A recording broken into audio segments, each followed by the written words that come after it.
여러분 안녕하십니까? 포항 MBC 뉴스투데이입니다.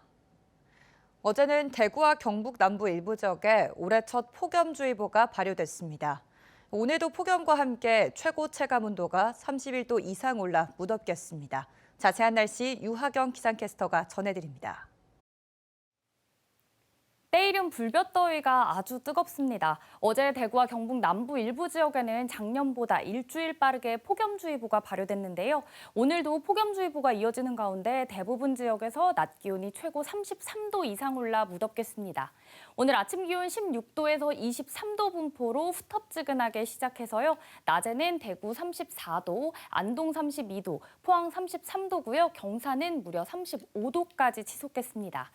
당분간 서쪽으로부터 따뜻한 공기가 유입되고 고기압의 영향권에 들면서 맑고 덥겠습니다. 특히 햇볕에 의해 대부분 지역에서 낮 기온이 33도 내외로 오르는 곳이 많겠고요. 자외선 지수도 매우 높은 단계에 예상돼 유의하시기 바랍니다. 한편 오늘 경북 남서 내륙 일부에는 소나기 소식이 있는데요. 오늘 늦은 오후부터 저녁 사이 5에서 10mm의 소나기가 예상됩니다. 금요일까지 평년 기온을 웃도는 불볕더위가 기승을 부리겠고요. 당분간 높은 기온과 자외선에 각별히 유의하시기 바랍니다. 날씨였습니다.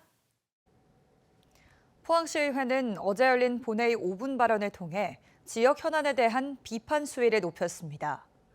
태풍 흰남노 피해를 겪은 지 2년이 지났지만 하천 정비공사 공정률은 50%도 안 된다는 지적과 함께 대구시장과 경북도지사가 일방적으로 추진하고 있는 대구-경북 통합을 전면 재검토할 것을 주문하기도 했습니다. 이규설 기자입니다.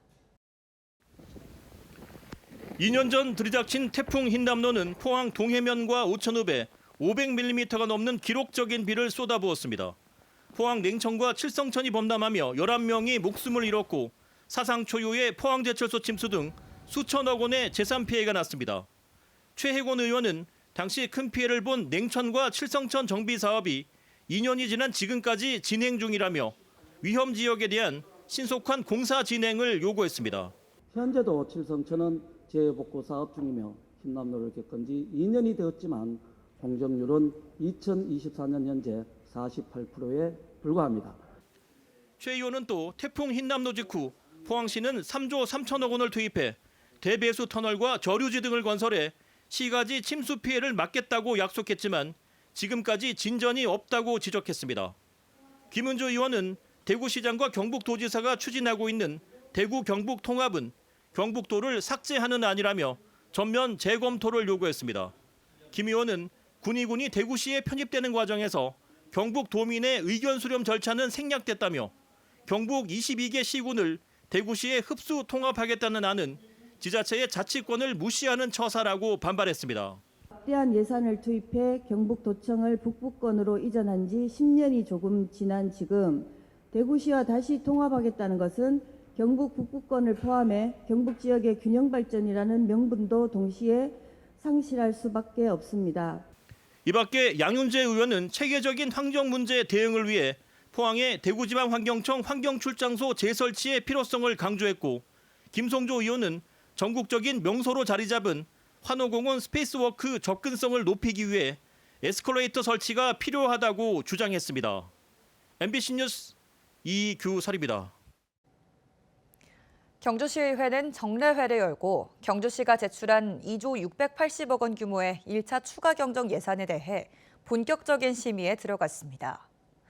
조례안 심사와 함께 다음 주부터 강도 높은 행정감사를 시작하고 읍면 지역에 대해선 현장 감사에 들어갑니다. 임재국 기자가 보도합니다. 경주시가 의회에 제출한 올해 1차 추가 경정 예산안 규모는 2조 680억 원, 올해 당초 예산보다 1,680억 원, 8.8% 늘어났고 지역 균형 발전과 경제 활성화, 시민 안전 분야 등에 집중 투입합니다. 경주시 의회는 합리적인 예산 사용과 시민 체감 등의 기준에 맞춰 1차 추경안에 대한 심사에 들어갔습니다. 1차 추경 예산안에서는 노인, 장애인, 청년 등의 분야를 중점적으로 심사하고 또 청년 및 취약계층 보호 및 권리 신장에 대해서 중점을 둘 예정입니다. 올해 행정사무감사에선 적절한 예산 집행과 감사 개선 사항 등을 중점적으로 확인합니다. 읍면 지역에 대해선 별도로 현장에서 행정감사를 진행할 예정입니다. 경주시의 각종 사업이 시민의 행복과 삶의 질 향상에 위해 잘 진행되었는지 또 예산이 제대로 쓰였는지 꼼꼼하게 잘 살피고 문제점이나 불합리한 부분이 있으면 잘 개선될 수 있도록 최선의 노력을 다하겠습니다. 경주시 도시가스 보조금 확대 조례안 심사 과정에선 실효성을 두고 의원들의 질타가 쏟아졌습니다. 지역 현안인 동천동 재개발 정비와 자원 회수시설 민간위탁 동의안 등에 대해서도 집중 논의가 이어졌습니다.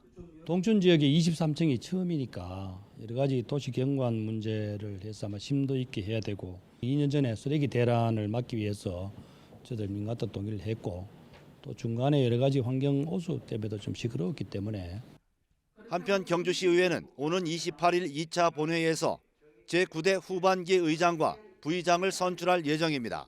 MBC 뉴스 임재국입니다. 포항, 경주, 울산시는 어제 울산에서 동남권 해오름 동맹 상생협의회 상반기 정기회를 열고 상설 협력기구로 추진단을 신설해 협력을 강화하기로 했습니다. 추진단은 광역사무국 설치를 원활하게 준비할 수 있도록 3개 도시가 인력을 파견해 한 팀 4명으로 구성되며 7월부터 운영됩니다. 3개 도시는 추진단을 바탕으로 광역사무국 출범 준비에 최선을 다하고 핵심 사업과 협력 사업, 대시민 홍보 등을 공동으로 추진한다는 계획입니다. 해오름 동맹은 2016년 6월 포항 울산 고속도로 개통을 계기로 하나의 생활권역으로 묶인 3개 도시가 공동 발전을 위해 결성한 행정협의체입니다. 영주의 동양대학교가 내년부터 4개 학과를 영주 캠퍼스에서 경기도 동두천 캠퍼스로 이전하기로 했습니다. 이번 결정으로 동양대 신입생 정원은 이제 영주보다 동두천 캠퍼스가 더 많아졌습니다. 대학 측은 영주 캠퍼스를 철도 중심으로 특성화하려는 전략이라고 설명했지만 신입생 충원에 어려움을 겪던 영주 캠퍼스를 정리하려는 것 아니냐는 우려의 목소리가 나옵니다. 이도훈 기자가 전합니다. 영주의 동양대학교가 경기도 동두천시의 제2캠퍼스를 개교한 건 지난 2016년. 이 당시 동양대 전체 신입생 입학 정원은 1,100명이었습니다. 영주에 700명, 동두천 캠퍼스에는 400명이 각각 배정됐는데 내년부터는 이 비율이 역전됩니다. 동양대학교는 영주 캠퍼스의 몫인 150여 명을 내년부터는 수도권인 동두천 캠퍼스에서 모집한다는 계획입니다. 본교인 영주 캠퍼스에는 철도대학을 비롯한 11개 학과만이 남습니다. 그 결과 모집 정원은 1,000여 명 그대로지만 약 5대5 비율이던 영주와 동두천 캠퍼스의 입학 정원 비율이 4대6으로 동두천이 더 많아지는 겁니다. 세부 전공별로 경찰범죄심리학과, 유아교육과 등 4개 학과에 모두 155명이 동두천으로 이동하는데 영주 캠퍼스에서 상대적으로 인기 학과로 꼽히던 전공들입니다. 지방대학 정원을 수도권 캠퍼스로 이전하는 건 수도권 정비계획법으로 금지돼 왔는데 미군 반환기지에 설립된 동양대 동두천 캠퍼스 등 4개 대학에 대해 특례가 적용되면서 지난 4월 교육부가 4개 학교의 정원 이동을 모두 승인한 겁니다. 동양대는 영주 캠퍼스를 철도 특성화 캠퍼스로 전환하려는 전략이라고 설명했습니다. 본교는 철도대학과 베어링 관련 학과 그리고 간호학 관련 학과들이 여기서 이제 특성화를 추진할 예정입니다. 철도대학과 베어링 대학은 영주가 갖고 있는 베어링 산업 기반들이 있고요. 하지만 영주시는 학교와 사전 논의도 없었다며 당혹감을 감추지 못했습니다. 영주시는 지역대학 학생들에 대한 장학금으로 30억 원의 예산까지 책정해둔 상태였습니다. 저희들 동양대학에 장학금 지원이나 이런 사업들을 진행하고 있는데 동두천으로 사실 이전을 많이 해간다면 저희 시로 봐서는 좀 가슴 아픈 일입니다. 한데 그 사유가 뭔지를 한번 알아보고 저희들도 대응을 하도록 그래야겠습니다. 동양대 주변 상인들도 걱정을 쏟아냈습니다.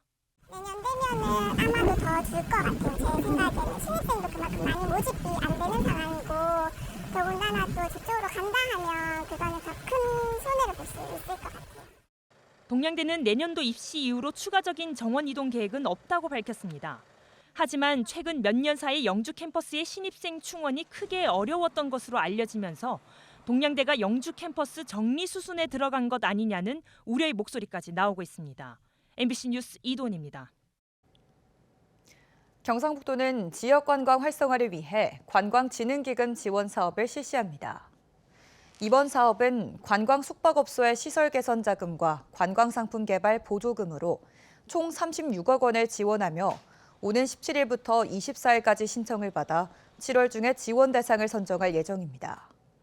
경상북도는 저출생 극복을 위한 가족 복지 여행과 외국인 관광 유치 등 국가 현안에 도움이 되는 관광 콘텐츠를 제안하면 심사 때 가산이 부여된다고 밝혔습니다.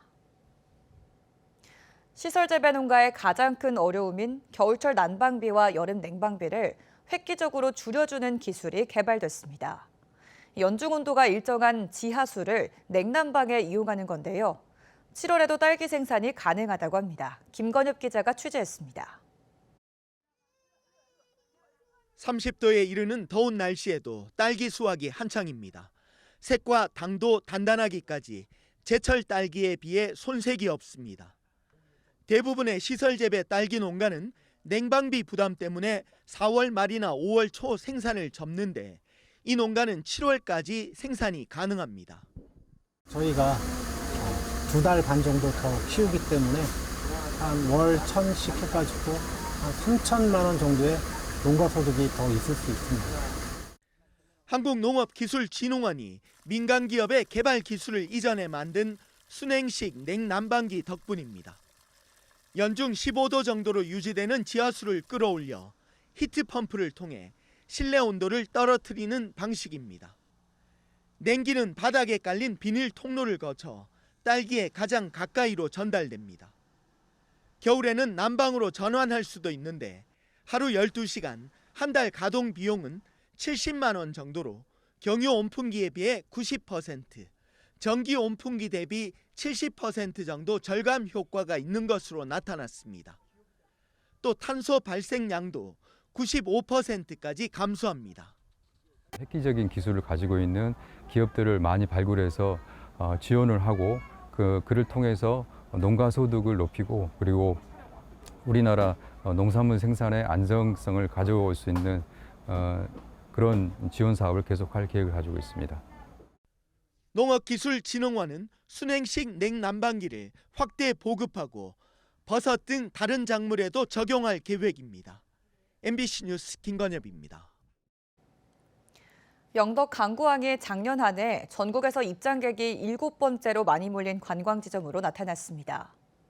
문화관광연구원이 전국 주요 관광지점 입장객을 집계한 결과 순천만 국가전원이 778만 명으로 가장 많은 관광객이 찾았고 다음으로 용인 에버랜드, 경복궁 등 6위까지 모두 유료 관광지였으며 382만 명으로 7위를 차지한 영덕 강구항과 10위인 단양 도담산봉은 무료 관광지였습니다.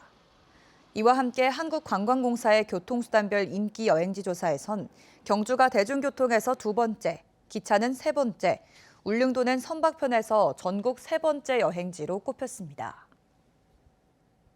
울진군은 내일까지 울진군 가족센터에서 저소득 1인 남성 가구 밀키트 지원 사업 대상자를 모집한다고 밝혔습니다. 경북 사회복지 공동모금회 후원으로 진행되는 이번 사업은 울진 지역 19세 이상 64세 저소득 1인 독거 남성이 신청할 수 있습니다. 울진군 가족센터는 복지 사각지대에 있는 남성 1인 가구에게 균형 잡힌 식재료를 제공하고 주기적 안부 확인과 함께 개인 심리 상담도 진행합니다. 포항 호미곶 대보리 일원에 6월 들어 순백의 메밀꽃이 만개해 눈길을 사로잡고 있습니다. 대규모 메밀꽃 단지는 해맞이 광장 바로 옆에 조성돼 있어 동해안의 바다와 함께 순백의 메밀밭을 즐길 수 있는 특별함이 있습니다. 포항시는 지난 2018년부터 호미곶 해맞이 광장 주변에 유채, 보리, 메밀, 해바라기 등을 심어 관광객들에게 다양한 볼거리를 제공하고 있습니다. 오준기 더불어민주당 포항 북구 지역위원장은 어제 포항시청에서 기자회견을 열고 영일만 앞바다 석유 시추 계획과 관련해 정부의 지진 안전성 확보 방안에 대한 입장 표명을 요구했습니다.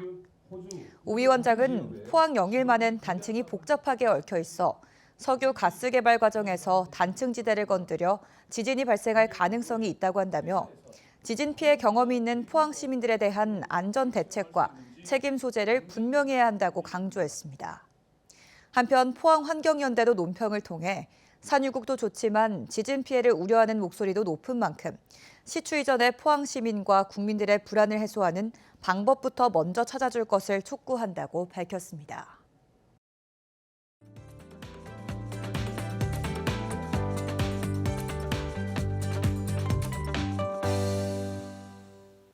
때이른 불볕더위가 아주 뜨겁습니다. 어제 대구와 경북 남부 일부 지역에는 작년보다 일주일 빠르게 폭염주의보가 발효됐는데요. 오늘도 폭염주의보가 이어지는 가운데 대부분 지역에서 낮 기온이 어제보다 올라 무덥겠습니다. 오늘 아침 기온 16도에서 23도 분포로 후텁지근하고요. 낮에는 대구 34도, 안동 32도, 포항은 33도, 경산은 무려 35도까지 치솟겠습니다.